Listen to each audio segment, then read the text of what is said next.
You've got to be kidding me, Zexlorp. There's no way a measly human could have solved that equation faster than our entire class combined, Blurble exclaimed, his gelatinous form quivering with indignation. The classroom of the Galactic Institute of Higher Mathematics was in an uproar. Students from various corners of the universe, some with tentacles, others with multiple heads, and a few that were just sentient gas clouds, were all chattering, gurgling, and vibrating their opinions on the matter at hand. At the center of this interstellar kerfuffle stood Zexlorp, a quartzian being whose crystalline structure sparkled with embarrassment. I'm not joking, Blurb BL. I saw it with my own ocular facets. The human Jake, he just scribbled something on his datapad and handed it in. Professor Omega-9 nearly short-circuited trying to process it. From the back of the room, a bored voice cut through the cacophony. You know I can hear you all right. It's not like I have symbiotic algae for ears or anything. All eyes, stalks, and sensory appendages swiveled to face Jake Thompson, the only human in the class. He was lounging in his chair, feet propped up on the desk, idly tossing an apple from hand to hand. The sight of the fruit caused several of his classmates to recoil in horror. The idea of voluntarily ingesting part of another living organism was still a foreign concept to many. Oh, don't mind us, Jake chirped Glix-Glax, an avian-like creature with iridescent feathers. We're just discussing how you've managed to cheat on yet another impossible assignment. Nothing personal, you understand. It's just that your primate brain shouldn't be capable of such complex calculations. Jake caught the apple mid-toss and took a big, crunching bite, causing half the class to wince. First off, he said, speaking around the mouthful of fruit, it's ape, not primate, get your terrestrial taxonomy straight. Secondly, who says I cheated? Well, it's obvious, isn't it? Blurble burbled, his gelatinous form rippling with what passed for laughter in his species. You're from Earth, a death world. Your kind barely discovered space travel a few centuries ago. There's no way you could outperform the finest minds from the most advanced civilizations in the galaxy. Jake rolled his eyes so hard it looked like they might fall out of his skull, an action that caused several of his alien classmates to gasp, thinking it was some sort of human defense mechanism. Right, because being from a death world automatically makes me an idiot, Jake drawled, his voice dripping with sarcasm. It couldn't possibly be that surviving on a planet that's constantly trying to kill you might, oh, I don't know, sharpen your problem-solving skills a bit. The class fell silent, processing this novel concept. It was Zexlorp who finally spoke up, his crystalline voice tinkling like wind chimes. But the assignment was to calculate the gravitational flux of a binary pulsar system while accounting for quantum fluctuations in the surrounding dark matter field. It's beyond even our most advanced AI systems. Jake shrugged, taking another bite of his apple. Yeah, and sounds like a typical Tuesday night homework for a high school physics class back on Earth. The silence in the room was so profound you could have heard a neutrino drop.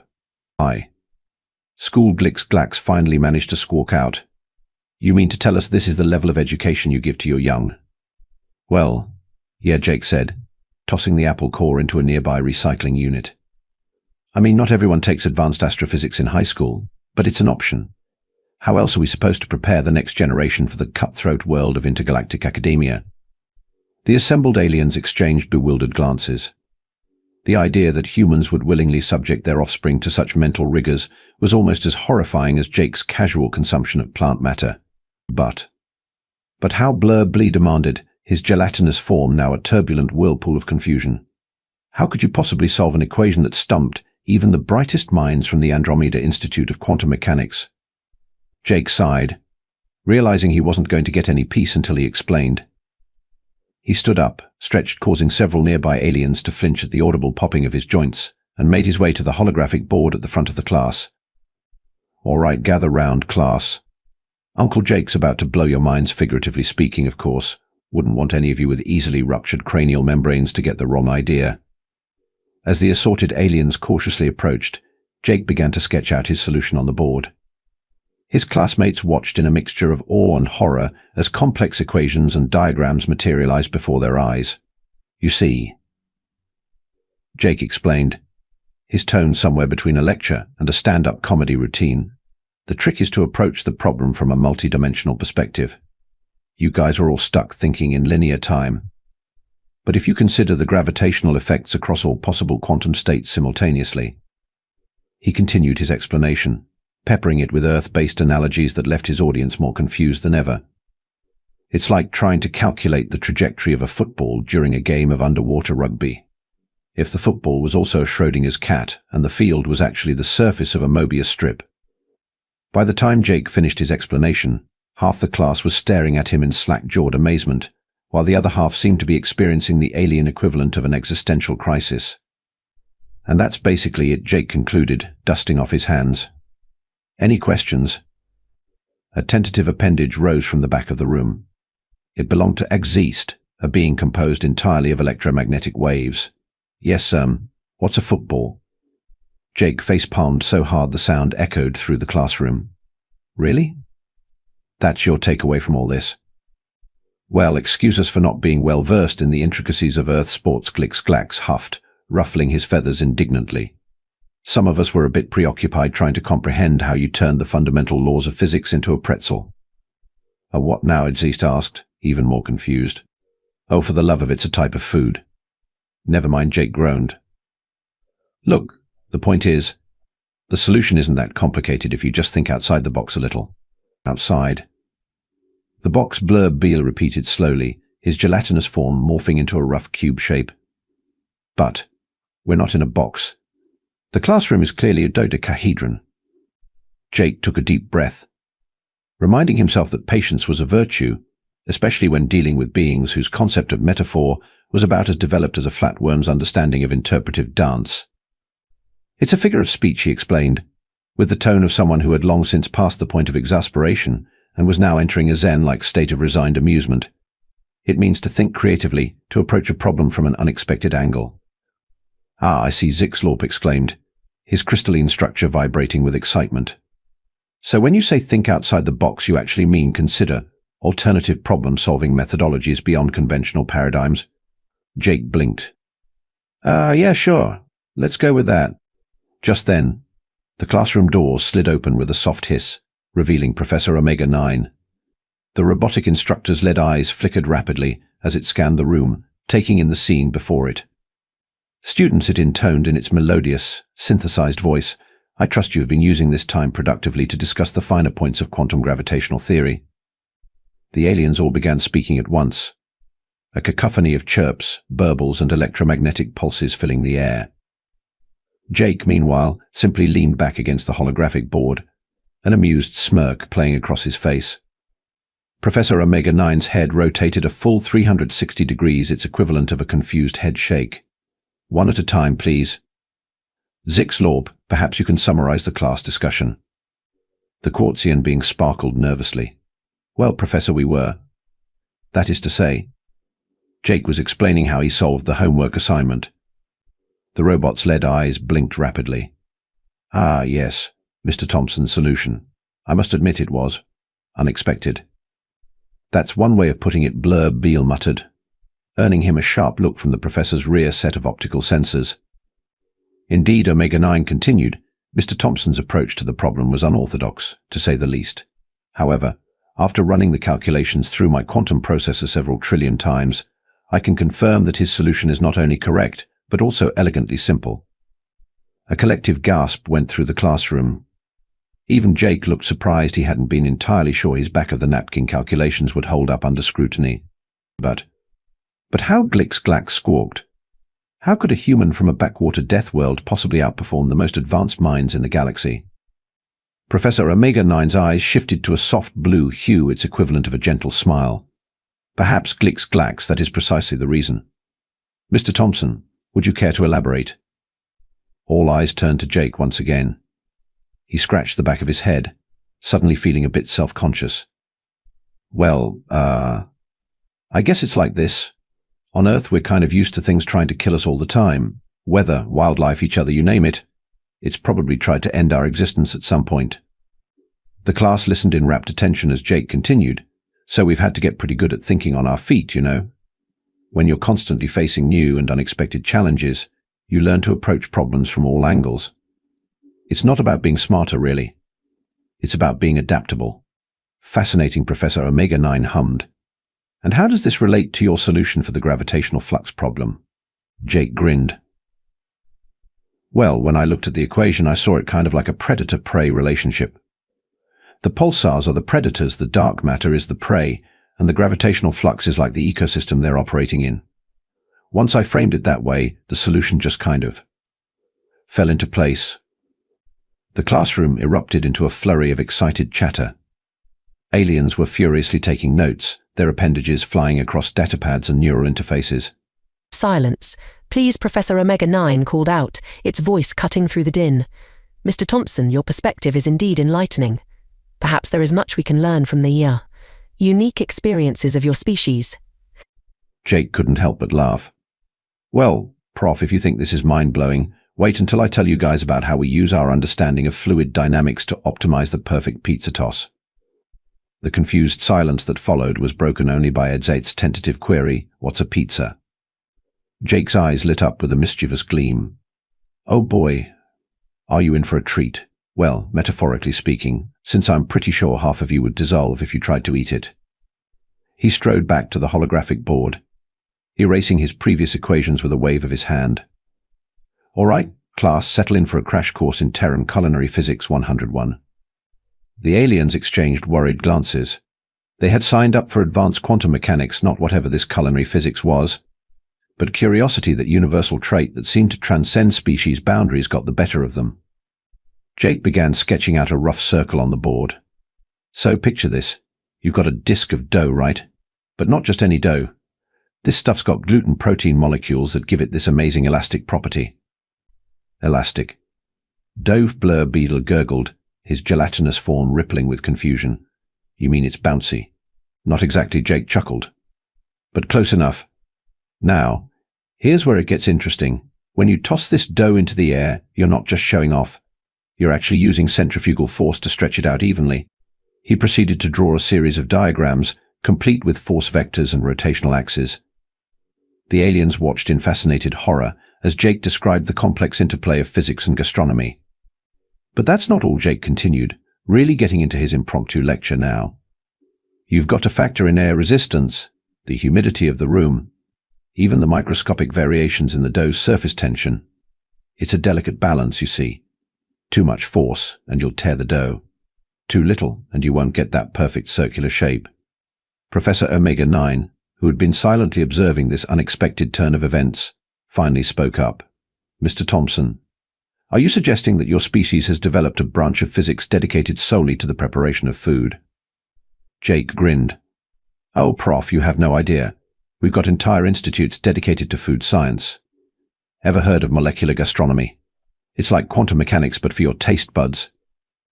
The class erupted into a cacophony of questions, each alien trying to wrap their various cognitive apparatuses around this bizarre concept. But why? Zixlorp's crystalline voice cut through the din. Why expend so much mental energy on something as trivial as sustenance? Jake's smile faded a bit, replaced by a thoughtful expression. "You know, that's a fair question, I guess. Well, it goes back to what I was saying earlier about Earth being a death world." He leaned against the desk, his tone becoming more serious. When you're living on a planet where everything's trying to kill you, food becomes more than just fuel. It's comfort, it's culture, it's a way of bringing people together. And yeah, maybe spending hours perfecting the art of tossing a pizza seems silly to you guys, but for us, it's a way of taking control, you know? Of saying, hey, universe, you might be trying to wipe us out, but we're going to create something beautiful and delicious anyway. A hush fell over the classroom as the aliens pondered this. Even Professor Omega-9 seemed to be processing this new information, its lead eyes flickering through a rainbow of colors. It was Glix-Glax who broke the silence. I think I understand," the avian alien said slowly. "It's like how my species developed our complex mating dances. In the face of constant predation, we found beauty and meaning in movement." Jake snapped his fingers, pointing at Glix-Glax with a grin. "Exactly. See, you guys get it after all." Blur BL, who had been uncharacteristically quiet, suddenly burbled up. "But Jake, this still doesn't explain how you solved the gravitational flux problem." Jake laughed. "Doesn't it, though? It's all about perspective, Blur Blee. When you're used to looking at the universe through the lens of how can I turn this into a tasty meal without dying, suddenly a little thing like quantum mechanics doesn't seem so intimidating." Professor Omega-9 stepped forward, its metallic form gleaming under the classroom lights. Students, I believe we have stumbled upon something quite remarkable here. Mr. Thompson's unique perspective doesn't just offer a solution to our immediate problem, it opens up entirely new avenues of scientific inquiry. The robot turned to Jake, its voice modulator somehow conveying a sense of excitement. Mr. Thompson, how would you feel about leading a seminar on, what shall we call it? Adaptive problem-solving lessons from a death world. Jake blinked, taken aback. Me? Teach? But I'm just a student. A student who has demonstrated a remarkable ability to think outside the conventional parameters, Omega-9 countered. I believe your fellow students could benefit greatly from your insights. The aliens in the classroom looked at Jake with a mixture of curiosity, apprehension, and in some cases, what passed for excitement in their respective species. Zixlorp's crystalline structure was vibrating at a frequency that could only be described as eager, while Blur's gelatinous form had taken on a hue that Jake had learned to associate with intense interest. Jake rubbed the back of his neck, a nervous human habit that never failed to fascinate his alien classmates. I mean, I guess I could give it a shot. But you guys have to promise not to freak out when I start talking about some of the crazier aspects of Earth life. Deal. A chorus of agreement rippled through the classroom, expressed in various alien languages and communication methods. Professor Omega-9's lead eyes blinked in a pattern that Jake had come to recognize as satisfaction. Excellent, the robotic professor intoned. We shall schedule your first seminar for next week. I look forward to seeing how this experiment in cross-species education unfolds. As the class began to disperse, still buzzing with excitement over the day's unexpected turn of events, Jake found himself surrounded by a small group of his most curious classmates. Glix-Glax was the first to speak up, his iridescent feathers ruffling with barely contained enthusiasm. Jake, I simply must know, what other Deathworld skills have you humans developed? Are they all as fascinatingly complex as this pizza tossing you mentioned? Jake couldn't help but laugh. Oh man, where do I even start? We've turned practically everything into an art form or a science. You should see what we've done with coffee. Coffee exists electromagnetic form pulsed with curiosity. Is that another form of sustenance? Sort of. Jake grinned. It's a beverage we make from roasted beans. But it's so much more than that. It's fuel for all-night study sessions, social lubricant for awkward first dates, and the lifeblood of our entire civilization. Blur's gelatinous form rippled with confusion. You derive your civilization's energy from a bean-based liquid. How primitively charming. Jake rolled his eyes. It's a figure of speech, Blur. Although he paused, a mischievous glint in his eye, I wouldn't be surprised if some of our engineers have tried to power a spacecraft with espresso. The aliens exchanged bewildered glances, clearly unsure whether Jake was joking or not. It was a common occurrence in their interactions with the human. As they made their way out of the classroom, Zixlorp's crystalline voice chimed in. Jake, I've been analyzing your problem-solving methodology, and I have a query. Does your species always approach challenges through the lens of survival? Jake considered this for a moment as they walked down the holographically enhanced hallway of the Galactic Institute. The walls shimmered with real-time representations of various cosmic phenomena, a black hole consuming a star here, a supernova explosion there. Not always, he finally replied. But I think it's ingrained in our psychology, you know. Even when we're not in immediate danger, there's this part of our brain that's always on alert, always looking for creative solutions to potential threats. Fascinating, Zixlorp hummed. And how does this mindset manifest in your everyday life? Jake chuckled. Ma'am, well, let's see. We turn practically everything into a competition. We have sports where we deliberately put ourselves in danger for fun. We create art that explores the darkest aspects of our psyche. We even have a holiday where we dress up as the things that scare us and give candy to children. The aliens fell silent, trying to process this information. It was Glix-Glax who finally spoke up, his avian features contorted in what Jake had learned was an expression of deep confusion. But why, Glix-Glax chirped, why deliberately seek out danger and fear?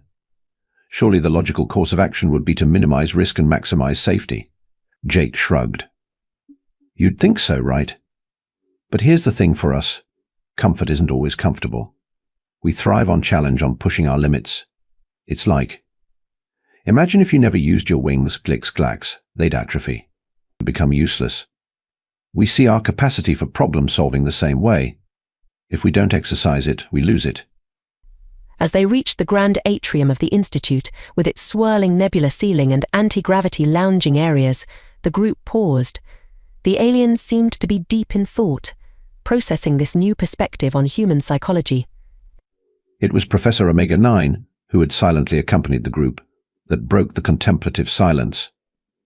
Students, I believe we are witnessing a pivotal moment in galactic education. Mr. Thompson's insights offer us a unique opportunity to expand our understanding of problem-solving and adaptation. The robot's lead eyes flickered through a series of complex patterns before settling on a warm amber glow. I propose we expand Mr. Thompson's seminar into a full course. Deathworld Dynamics lessons in adaptive problem-solving will invite experts from other species that evolved in high-stress environments. This could revolutionize our approach to galactic challenges. The excitement among the alien students was palpable. Jack's East electromagnetic form was pulsing so rapidly it was almost painful to look at, while Blur Bleal had shifted into a shape that Jake could only describe as an enthusiastic squiggle. "Oh man," Jake groaned, though he couldn't hide the smile tugging at the corners of his mouth. "What have I gotten myself into?" "The opportunity of a lifetime," Mr. Thompson, Professor Omega-9 replied, its voice modulator somehow conveying a sense of warmth. "Or should I say, Professor Thompson?" Jake's eyes widened. "Wait, what? Professor? But I'm still a student. In quantum mechanics, perhaps," the robot acknowledged. "But in the field of Deathworld dynamics, you are currently the foremost expert in our galaxy. Unless, of course, you'd prefer we invite another human to lead the course." The thought of any of his fellow humans being turned loose on this unsuspecting alien academy was enough to make Jake shudder. He could just imagine his roommate, Mike, trying to explain the intricacies of Earth's most dangerous sport, competitive hot dog eating. No, Jake said hastily. "I'll do it. Someone's got to represent Earth without causing an interstellar incident." As the group dispersed, each heading off to their respective habitats for the night cycle, Jake found himself alone with Professor Omega-9 in the softly glowing atrium. "I must confess, Mr. Thompson," the robot said, its voice lowered to a conspiratorial whisper, an impressive feat for a being without lungs. "I had my doubts when the exchange program first brought you here. I feared you might struggle to keep up with our advanced curriculum." Jake raised an eyebrow. "And now," the professor's lead eyes twinkled literally, "now, I find myself wondering if perhaps it is we who need to catch up to you." As Jake made his way back to his quarters, his mind was abuzz with ideas for his upcoming seminar. He'd start with the basics, of course, a crash course in Earth's geology and climate, a brief overview of the more terrifying aspects of human history. But where to go from there? He could delve into the psychology of risk-taking, the evolutionary advantages of curiosity, maybe a practical demonstration of human problem-solving skills. He grinned at the thought of introducing his alien classmates to escape rooms or, better yet, Dungeons & Dragons.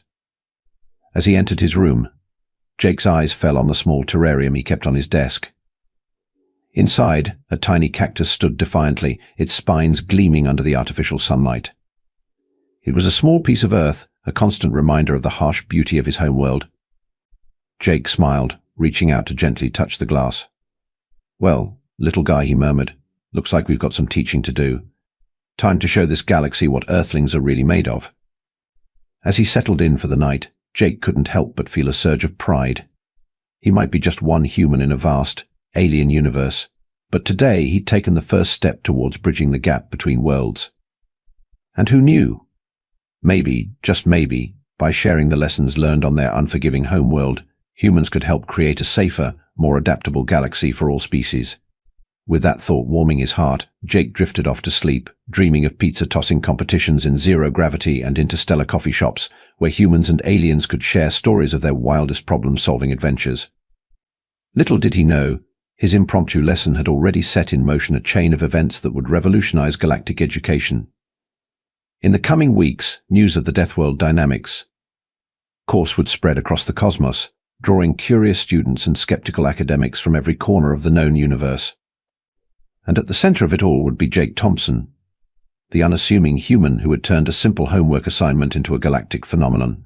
Armed with nothing but his wit, his unique Earthling perspective, and an endless supply of baffling terrestrial metaphors, he was about to take the academic world by storm. As for his alien classmates, they were in for the educational adventure of a lifetime. After all, they had yet to experience the mind-bending complexities of human idioms, the terror of Earth's wildlife documentaries, or the existential crisis induced by contemplating the plot of Inception. But that, as they say on Earth, is a story for another day. Or, as Jake would put it much to his classmates' confusion, that's a whole other can of worms, folks. And trust me, you're not ready for the can opener just yet. The Galactic Institute of Higher Mathematics was about to get a crash course in Earthling 101, and the universe would never be the same again.